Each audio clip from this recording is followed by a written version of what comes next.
মাটির মায়া। হ্যালো, আমরা হচ্ছে মাটির মায়া রিসোর্টে আসছি। সো এখন আমাদের একটা গ্রুপ অলরেডি চলে গেছে।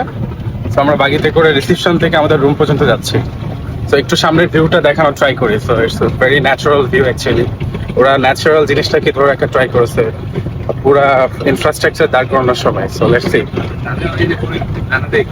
প্রাকৃতিক সৌন্দর্যের কথা চিন্তা করলে হরিণের কথা কিন্তু আমাদের মাথায় আসে। সো সেই জায়গা থেকে ওরা কিন্তু পাশে ওই কথা চিন্তা করেই যখন রাস্তা দিয়ে যাচ্ছিলাম তো হরিণ দেখতে পাচ্ছিলাম। এই ব্যাপারটা খুবই সুন্দর যে যেতে যেতে হরিণ খাঁচার মধ্যে দেখা, এবং পাশে আসলে মাটির ঘরগুলো বড় বড়োভাবে ওরা আরও তৈরি করতেছে।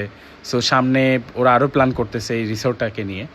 সো এই যে একটা ন্যাচারাল পরিবেশকে দেখতে দেখতে যাচ্ছিলাম, ভিতরের জায়গাটা আরও একটু সামনে যখন আমাদের কটেজের সামনে যাচ্ছি, ওয়াও, এই জায়গাটা দেখে আমার মনে হচ্ছিল যে পাহাড়ের ঢালুর মধ্যে কিছু মাটির কটেজ তৈরি করে রাখা, যেটা অনেক সুন্দর লাগতেছিল এখানের ভিউটা।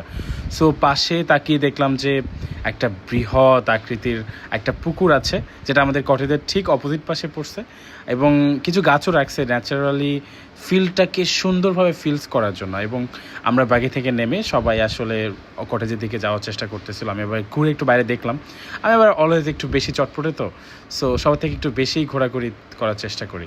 সো যখন আমরা খাওয়া দাওয়ার জন্য আবার রেস্টুরেন্টে যাচ্ছিলাম, রেস্টুরেন্টের দরজা যখন খুললাম তখন মনে হচ্ছিল একটা বিশাল একটা গির্জার চার্চের মধ্যে ঢুকে পড়ছি।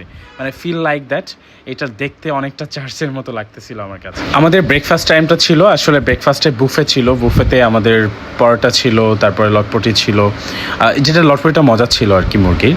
তারপরে হচ্ছে পাপায়ের ফ্রেশ জুস ছিল, খিচুড়ি আর ডিম ভাজি ছিল, আরও কিছু আইটেম ছিল যেটা মজা লাগতেছিল আসলেই খেয়ে। আমরা ব্রেকফাস্ট খেয়ে খুবই হ্যাপি। সো তৃপ্তি সহকারে খেয়েছি। এরপরে আমরা চলে গেলাম একটু কায়াকিং করতে।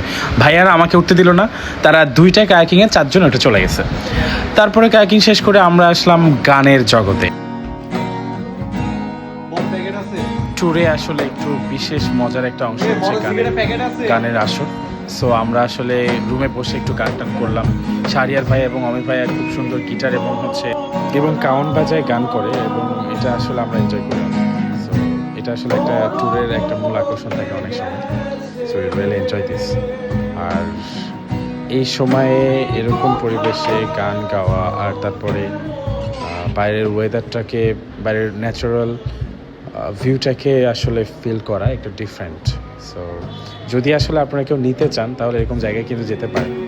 একটা ডে ট্রিপে গিয়েছিলাম আমরা, এবং অ্যাক্টিভিটিস ছিল লাইক আমরা আসলে ক্রিকেট খেলছিলাম। তারপর চিন্তা করলাম আমার 16টা একটু ওয়াটারপ্রুফ টেস্ট করবো, তো আমি নিয়ে দিছি লাভ, কিন্তু আমার উঠে দেখে আমার চশমাটা হারাই গেছে।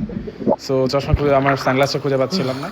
পরে সানগ্লাস পরে খুঁজে পাইছি, তো দেখলাম যে না, ফোনটা ভালোই ওয়াটারের মধ্যে কাজ করে। সো তারপর আমরা নিয়ে আরও সাঁতরালাম। দেন আমরা এখানে ডুব দিয়ে আমার আকাশ ভাইয়ের সাথে একটু সেলফি ভিডিও করলাম।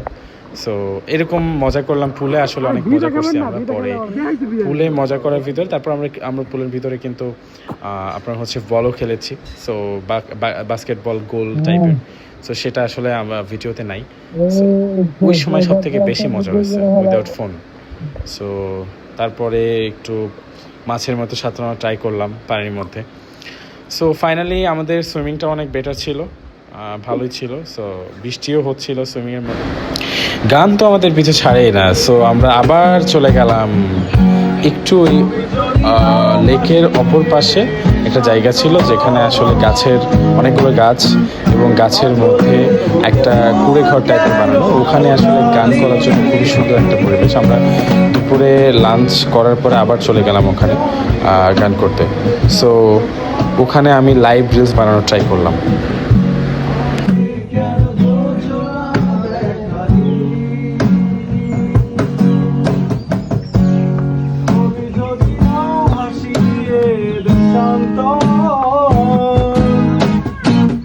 পাথরের বুকে ফুল গেল ফোটালি, আমারই সীমানায় সে তো তোর ছায়া, সেখানে করে বিচরণ দুঃখের নিবাস। গান শেষ করে আমি চলে গেলাম কায়াকিং করতে। এখানে কায়াকিং করতে নাকি কেউ যাবে না আমার সাথে, সো আমি একাই চলে গেলাম। সো আই ডোন্ট কেয়ার, আমি ভাব করে একা চলে গেলাম। কিন্তু আসলে একা বোটটা আসলে রান করতে একটু কষ্ট হচ্ছিল। তো আমি আসলে বোটটা রান করে দেন আমি লেকের এপার থেকে ওপারে গেলাম। একটা ব্রিজ ছিল, ব্রিজটাকে গেলাম। লাস্টলি হরিণের কাছে একটু, হরিণের সাথে একটু কথা বলা ট্রাই করলাম। হরিণগুলো ভালোই ছিল, কিন্তু হরিণের শিঙে একটা সুন্দর জিনিস দেখলাম, একটা মখমলের আস্তরণ পড়া তার শিঙের উপরে, হরিণের শিঙের উপরে আর কি। সো এটা আসলে আমি নতুন দেখলাম, এই জিনিসটা আমি আগে কখনো দেখি নাই। এটা সুন্দর ছিল দেখতে। সো শাহরিয়ার ভাই আবার বলতেছিল যে এই জিনিসটা দেখ, আসলে বেশ সুন্দর।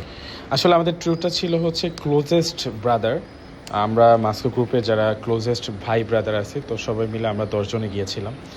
আসলে এই ব্যাচেলর ট্রিপটা অনেক মজার ছিল, অনেক মজা হয় ভাই ব্রাদার গেলে, আসলে অনেক মজা হয়, এটা আসলে বলার অপেক্ষা রাখে না। সো শেষের দিকে আমরা যাইতে থাকলাম বিকালের দিকে। এরপরে আসলো সন্ধ্যার যে ভিউটা, এবং আমি র সাউন্ড না ট্রাই করলাম। Let's listen this.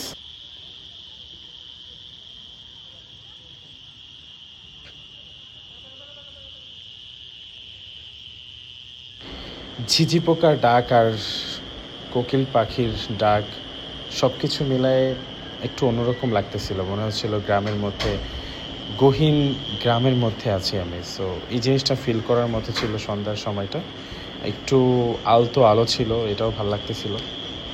So finally আমরা আসলে চেক আউট করার সময় চলে আসলো। সো সবাইকে ধন্যবাদ। আসলে এই ট্রিপটা, ডে ট্রিপটা হওয়ার পরে এই ট্রিপটা অনেক সুন্দর ছিল। আপনারা চাইলে কিন্তু মাটির মায়ের রিসোর্টটা খুবই নিরিবিলি টাইম কাটানোর জন্য, এবং ডে ট্রিপ অথবা যারা খুবই নিরিবিলি জায়গা পছন্দ করেন সেই জায়গাটাকে উপভোগ করার জন্য এই জায়গাটা একটু সুন্দর জায়গা। সো আপনারা চাইলে যেতে পারেন। সো আফটার অল আমাদের ট্রিপটা অনেক সুন্দর ছিল। সবাইকে ধন্যবাদ, আর আমরা অনেক মজা করেছি।